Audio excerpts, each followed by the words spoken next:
All right, so we started new week. This was on a Tuesday morning. Again, this was during my experiment of doing half my workout in the morning and half my workout at night due to my work schedule. And overall, it worked out pretty well. We moved on from a normal bench press to a narrow grip, neutral Swiss bench press. Normally, when I move on to the new bar, I'll go down by 5 to 10 pounds, and I'm like, screw it. I'm gonna do the same 115 I was doing before.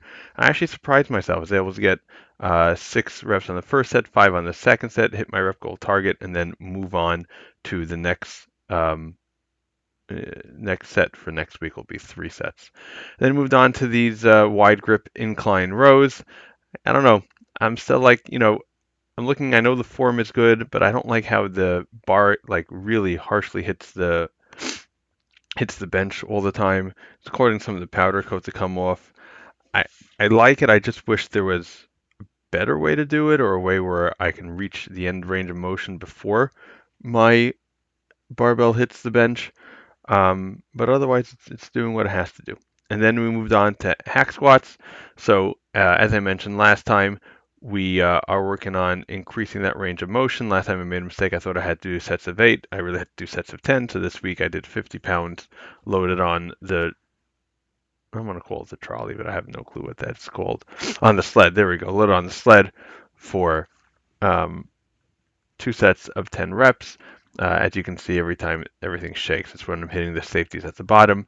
Next week, we'll move on to 3 sets of 12 reps. And then after that, probably see if I can bottom it out more. Also, I'm going to see about foot placement. Maybe bring the feet in just a little bit closer to my body in order to see if I can kind of exaggerate that knee bend a little bit. We'll figure it out. And then we moved on to side bends. This was 3 sets, with sets 2 having 1 drop set and set 3 having 2 drop sets.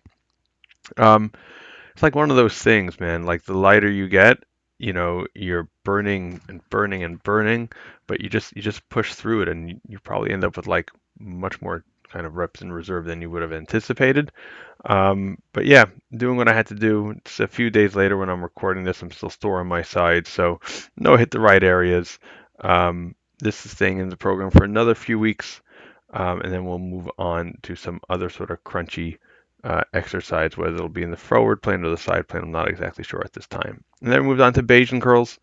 Um, you know, uh, did slightly better than last week on the first set, same amount of reps, but the second and third set had increased those reps. So working up to trying to get to that 18 rep mark on that first set so that we can start increasing the weight for next week. We'll have to see. My cut is going pretty good, actually. I'm actually kind of overlost, but I like to see what I am after the weekend. So Monday we'll make a decision whether we go into maintenance mode or, depending on what the weight is, if I really kind of lost the touch too much, then we'll go straight back to the bulk. I'm hoping that will really kind of help move some of these lifts along. And that was really it.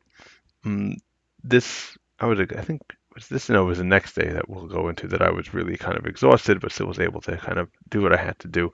So, on these days when I got to go far away, liking this routine. Have a great day. Like, subscribe. Thank